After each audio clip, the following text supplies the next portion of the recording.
Hello दोस्तों, good evening all of you. आइए दोस्तों, आज हम क्या करते हैं, थर्मल स्टेज में जब हम पढ़ा रहे तो 3 केस बताए थे। ठीक है, 2 केस बता चुके हैं, उसमें तीसरा केस बाकी था जो मैंने बाद में बताने का आपसे प्रॉमिस किया था। तो ये तीसरा केस आपका है केस 3। ए रॉड पार्शली कंस्ट्रेंड इन एक्सियल डायरेक्शन। एक रॉड है, मान लीजिए ये है, ठीक है। इसको इधर से तो मैंने फिक्स किया है, इधर से हमने फिक्स किया है, लेकिन इधर से हमने थोड़ा सा गैप एकदम ऐसे, मतलब पूरा ऐसे नहीं है, ऐसे नहीं हमने ग्रिप लगाया, थोड़ा सा हमने स्पेस छोड़ा है, थोड़ा सा गैप छोड़ के ग्रिप लगाया। ठीक है, जैसे यहाँ पे आपको देखने को मिला जो ए है, क्योंकि ये गैप बहुत छोटा है, मतलब ए जो है वो लगभग किसके बराबर है, 0 के, और जो लंबाई है छड़ की यल वो काफ़ी बड़ी है ए से। ठीक है, तो ये बातें हमने यहाँ पे आपको बताने का प्रयास किया है। अब अगर हम बात करें, ये जो रॉड है अगर इसको हम टेम्परेचर देंगे तो ये फ्री टू एक्सपेंड होगी, फ्री टू एक्सपेंड होगी, यानी ये क्या करेगी, ऐसे ऐसे बढ़ती जाएगी, ऐसे ऐसे बढ़ती जाएगी ना। तो हम जानते हैं क्या, हम जानते ये हैं कि अल्फा अल्फा क्या होता है, कोएफिशिएंट ऑफ लीनियर एक्सपेंशन बराबर होता है थर्मल स्ट्रेन, या बोल सकते हो स्ट्रेन अपान डेल्टा टी। और स्ट्रेन बराबर होता क्या है, डेल्टा एल अपान एल। ठीक, यहाँ अगर हम वैल्यू रखते बाबू, क्या आ जाएगा, डेल्टा एल अपान एल इंटू डेल्टा टी होगी। अच्छा, यहाँ से अगर डेल्टा एल निकालो आप, लंबाई में कितना वृद्धि होगी, तो अल्फा इंटू डेल्टा टी, ठीक, इंटू एल। ये क्या है, लंबाई में कितनी वृद्धि होगी उस चीज़ को बताएगा। तब जब डेल्टा टी टेम्परेचर डिफरेंस आप इसको दोगे, ठीक, ये बात आप जानते हैं। अच्छा, दूसरी चीज़ क्या बाबू, अब अगर हम बात करें, यहाँ से ध्यान दीजिएगा, अब अगर हम बात करें कि यहाँ पे जो एक्सपेंशन आपका प्रिवेंट हो रहा है वो कितना है, एक्सपेंशन जो प्रिवेंट होगा वो कितना होगा। अगर हम एक्सपेंशन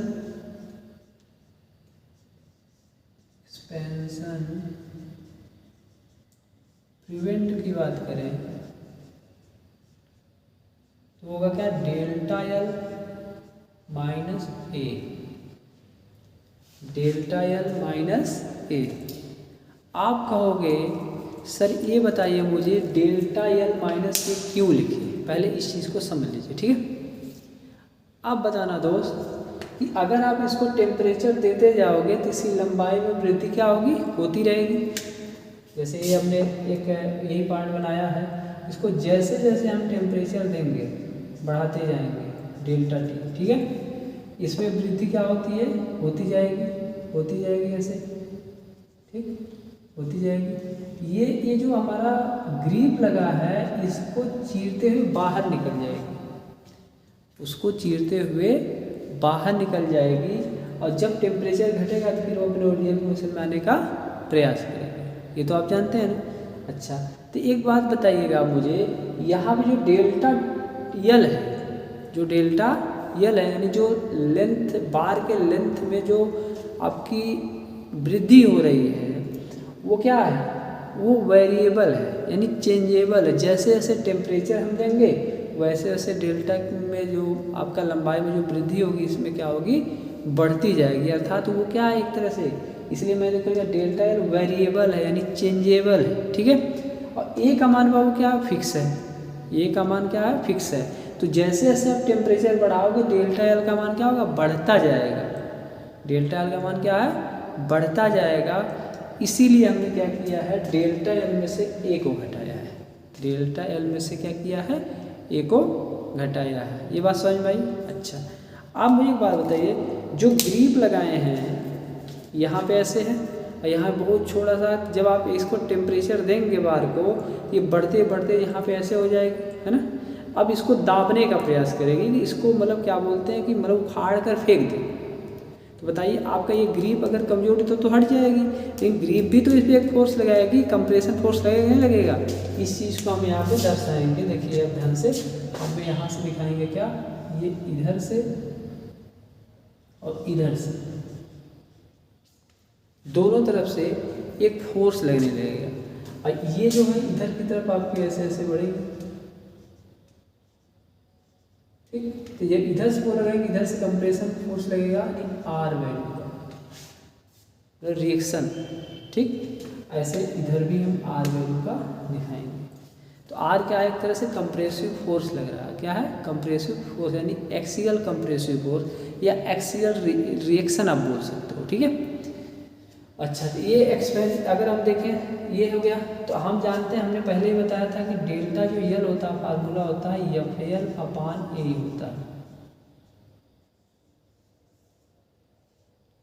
बताया। तो इसी फार्मूले के अनुसार यहाँ पे चूंकि एफ क्या है, आर है, यल आपकी इसकी लंबाई हो जाएगी, ए इसका क्रॉस सेक्शन एरिया हो जाएगा, कितना क्रॉस सेक्शन एरिया है इसका। ठीक, और ई जिस मटेरियल का ये बना होगा। तो यहाँ से हम चाहें इसको लिख सकते हैं कि R L upon A equal to delta L minus A. ठीक, ये बात समझ में आ रही है। अच्छा, यहीं से अगर आप चाहें बाबू, यहीं से ये बात समझ में आ रही है, आ रही है। अच्छा, अब आप यहाँ पे डेल्टा एल का मान भी रख सकते हैं। तो अगर आप यहाँ से रखें तो R L upon A equal to alpha into delta T. अच्छा, अल्फा इंटू डेल्टा टी को हम एप्सिलॉन टी लिख दे रहे हैं ताकि आपके लिए आसान हो जाएगा। ठीक है, इंटू यल, यहाँ पे यल था ऐसे माइनस ए। ठीक, अब यहाँ से देखो, यहाँ से अगर हम आर बराबर निकालें तो क्या होगा, ये यल देखो आके इसमें भाग करेगा सब में, तो इसमें भाग करेगा तो ये आपको क्या यल से कट जाएगा। चलो अब पूरा दिखाई नहीं तो आपको कन्फ्यूज आ जाओगे। यानी जो थर्मल स्ट्रेन है इंटू यल माइनस ए बट्टे यल इंटू ये जो ए ही है यानी एक्सेलरेटिव से बोला जाएगा। ठीक है, ये हमें यहाँ क्या हो जाएगा, मल्टीप्लाई हो जाएगा। ठीक, अब इसको क्या लिख सकते हो, एप्सिलॉन टी यल बट्टे यल माइनस ए ऐसे। ठीक, तो यहाँ से आर बराबर आपका मिल जाएगा। ठीक, ये देखो ये इससे कट जाएगा यानी epsilon T minus A upon L into bracket में ए इंटू ई, ए इंटू ई। तो ये जो आपको आया है वो कंप्रेसिव फोर्स को ज्ञात करने का फार्मूला आ गया कि कितना कंप्रेसिव फोर्स इस पे लग रहा है। तो कितना आ रहा है, epsilon T minus A upon यल, ठीक, इंटू ए यानी एक्सेलरेटिव। यहाँ पे हमेशा रखिएगा एप्सिलॉन टी क्या बाबू, अल्फा इंटू डेल्टा टी। इससे फार्मूला भी आपको आसान आएगा याद करने में और परेशानी भी नहीं है। तो ये फार्मूला बहुत इम्पॉर्टेंट है। ठीक, ओके। अच्छा, अब चूंकि हमें प्राप्त क्या करना है, स्ट्रेस। क्या प्राप्त करना है, स्ट्रेस हमको प्राप्त करना है। ठीक है, अब देखिए इसको हम मिटा सकते हैं, थोड़ा सा थर्मल स्ट्रेस प्राप्त करना है ना आपको। देखिए इसको मिटाते हैं, ऊपर से मिटा देते हैं। ठीक, इसका स्क्रीनशॉट ले लीजिएगा। चलिए मिटा रहे हैं।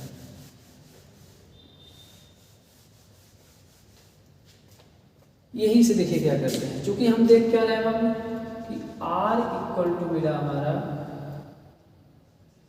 Epsilon T minus A upon L into A into E. ए इसमें मल्टीप्लाई में ये भाग कर जाएगा, R upon A equal to epsilon T minus A upon L into E है। अब आर अपान ए है क्या, आर अपान ए क्या है, यही थर्मल स्ट्रेस है। क्या है, थर्मल स्ट्रेस। यहाँ से हमारा कहा जाएगा सिग्मा टी बराबर epsilon T minus A upon L into, ठीक है। तो ये हमारा फार्मूला मिलता है, ये क्या है फार्मूला मिलता है, थर्मल स्ट्रेस को ज्ञात करने का फार्मूला हमको ये मिलता है। कहाँ से आया ये बात समझ में आई है, कहाँ से आया ये बात समझ में आई। अच्छा, ये बात समझ में आई कि हमने जब यहाँ लिखा था तो डेल्टा एल माइनस ए क्यों किया था, क्यों नहीं हमने ए माइनस डेल्टा एल किया था। ठीक, ये बात आपको समझ में आ गई होगी। चलिए, क्यों, क्योंकि डेल्टा एल वेरिएबल था, वो और भी आगे बढ़ सकता था, और ए क्या था उसका मान निश्चित था, इसलिए ऐसा किया गया था। ठीक, यहाँ पे अगर कोई आपसे एक चीज़ और पूछे, क्या यहाँ से कोई पूछ ले आपसे कि थर्मल स्ट्रेन क्या है इसमें, ठीक, यहाँ देखो, अगर हम थर्मल स्ट्रेन के बारे में पूछें एप्सिलॉन थर्मल, तो क्या इसके लिए क्या मिलेगा, epsilon T minus A upon L, या इसी को लिखे होगे तो ये क्या आ जाएगा alpha into delta T minus A upon L. ठीक, तो यहाँ से क्या कर सकते हैं एप्सिलॉन थर्मल, इसका हमें मिल जाएगा। बात समझ में, हाँ, तो ये सारी चीज़ें हैं जो हमने आपको बताने के लिए कहा था कि मतलब थर्ड वाली कंडीशन आपको हम बताएंगे। ठीक, अब हम क्या करते हैं, एक क्वेश्चन करते हैं, क्या करते हैं, एक क्वेश्चन करते हैं। ठीक है, थर्मल स्ट्रेस पे आधारित ये क्वेश्चन होगा, इसको मिटाएं। ठीक है,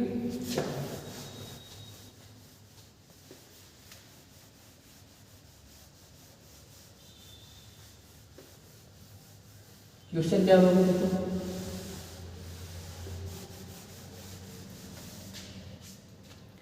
क्वेश्चन ये है, ध्यान से समझिएगा, बहुत अच्छा क्वेश्चन है, एलिमेंट्स जैसे बता दें। कह रहा था कि एक छड़ 20 डिग्री सेल्सियस पर 20 मीटर लंबी है। ठीक, यदि तापमान 65 डिग्री सेल्सियस तक बढ़ाया जाता है तो छड़ का फ्री एक्सपेंशन ज्ञात कीजिए। उत्पन्न थर्मल स्ट्रेस निम्न आधार पर ज्ञात कीजिए। ठीक है, पहला केस है जब छड़ के प्रसार को रोका जाता है, दूसरा केस जब छड़ को 5.8 mm बढ़ने दिया जाता है। ठीक, चलते हैं बात करते हैं। नहीं, अब देखिए, अगर मान लीजिए कोई छड़ है, ठीक, अगर कोई छड़ है, अब इसको प्रिवेंट किया जाता है, यहाँ से ऐसे रोक दिया गया। ठीक है, दिया क्या है इस चीज़ को देखते हैं। पहली बात क्या दिया, छड़ में 20 डिग्री पर था, यानी हमारा T1 जो था 20 डिग्री सेल्सियस है। T2 कितना बाबू, T2 कितना दिया 65 डिग्री सेल्सियस तक बढ़ाया जाता है ना, तो यहाँ से हम डेल्टा टी वैल्यू निकालते हैं, तो हो जाएगा T2 माइनस T1, 60 माइनस 20 यानी 45, 60 नहीं है 65 डिग्री सेल्सियस। ये बात समझ में, डेल्टा टी हमारा मिल गया 45 डिग्री सेल्सियस। अच्छा, फिर क्या कह रहा है, तो छड़ में फ्री एक्सपेंशन ज्ञात कीजिए। अच्छा, इसमें फ्री एक्सपेंशन निकालना, क्या फ्री एक्सपेंशन, तापमान बढ़ने पर इसमें फ्री एक्सपेंशन, अगर इसमें ग्रिप नहीं लगाई गई है तो इसमें फ्री एक्सपेंशन कितना होगा, इस चीज़ को बताना है। तो हम जानते हैं क्या, लंबाई में वृद्धि जो डेल्टा होगी वो यल इंटू क्या आ जाएगा, अल्फा इंटू डेल्टा टी आएगी, अल्फा इंटू डेल्टा टी आएगी। ये बात समझ में आ रही है, हाँ, अल्फा इंटू डेल्टा टी आएगी। अब हम वैल्यू अगर रखें, हम देख क्या रहे हैं, देखो कह रहे लंबाई उसकी कितनी है 20 मीटर है, ये लंबाई कितनी है इसकी 20 मीटर। ठीक, तो इसको एम में बदलोगे तो 20 गुणे का आ जाएगा 10 घाते 3 mm हो जाएगा। तो यहाँ से आप रख लीजिए डेल्टा एल को, यल कितना है, यही यल है 20 गुणे 10 घाते 3 इंटू अल्फा इंटू डेल्टा थे कितना 45। 45, ठीक है। तो ये हल करोगे तो आपको कितना आएगा, 9 गुणे कितना जीरो बाबू 5 10⁵ इंटू अल्फ़ा, ये मिलेगा हमारा डेल्टा एल। ये मिलेगा कितना, डेल्टा एल, क्योंकि लंबाई में जो इसमें वृद्धि हुई, लंबाई में इसमें जो वृद्धि हुई है जब फ्री एक्सपेंशन था, ये पहला केस था इसमें फ्री एक्सपेंशन, इसको जब बढ़ाया गया तो डेल्टा एल में जब आपकी वृद्धि हुई है यहाँ से, ये वो कितना हुई है, ये अगर फ्री एक्सपेंशन होता तब की बात है, पहले कहा था ना फ्री एक्सपेंशन में ज्ञात कीजिए क्या होगा। फिर कह रहा है कि थर्मल स्ट्रेस ज्ञात करिए निम्न आधार पे। पहला केस क्या, पहला केस इसमें बता रहा है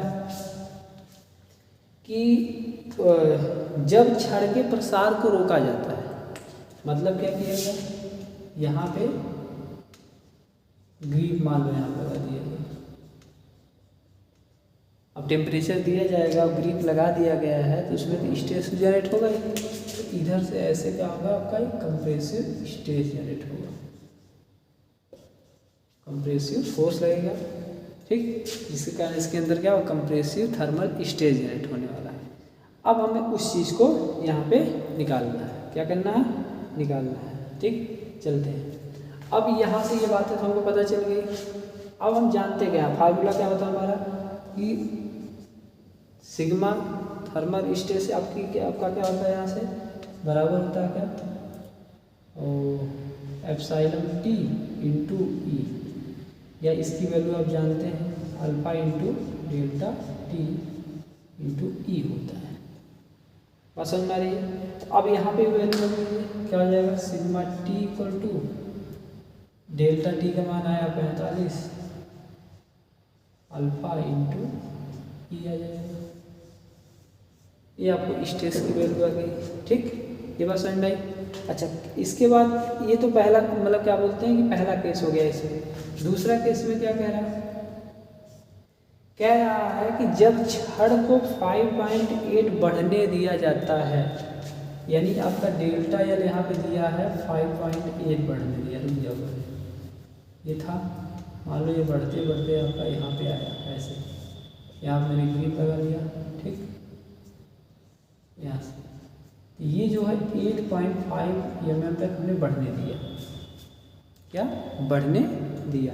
तो अब बताओ, अब अगर डेल्टा एल निकालते हो तो क्या होगा आपका L into alpha into delta T, यही तो फार्मूला बनेगा यार, ठीक। चूंकि ये बढ़ने के दिया गया है 8.5, एल कितना बाबू 20 × 10⁻³ इंटू अल्फा का मान हमको पता नहीं है, अल्फा इंटू डेल्टा टी का मान हमको पता है 45। तो यहाँ से बताओ अल्फा का मान तो हमें मिल जाएगा, अल्फा का मान हम यहाँ से निकालेंगे अगर तो कितना आ जाएगा 6.44 इंटू 10⁻⁻6 पर डिग्री सेल्सियस। अब अगर अल्फा का मान मिल गया तो सिग्मा टी का मान हम निकाल सकते हैं, तो लिखेंगे अल्फा का मान, इसको समीकरण ए बना दो, कैपिटल ए में रखने पर तो सिग्मा टी इक्वल टू क्या आ जाएगा 45 इंटू 6.44 इंटू 10⁻6 इंटू ई, यहाँ से हम मल्टीप्लाई कर ले सकते हैं, आराम से हमसे थर्मल स्ट्रेस क्या हो जाएगा मालूम हो जाएगा। तो अब आपको ये सवाल समझ में आ गया होगा, ठीक। तो ये किताब में आपके सवाल होगा, इस तरह से सवालों को क्या किया जाता है, लगाया जाता है, ठीक। तो आज के लिए इतना ही, हम क्या करते हैं इस पे आधारित और वीडियो के अगले दिन बनाते हैं।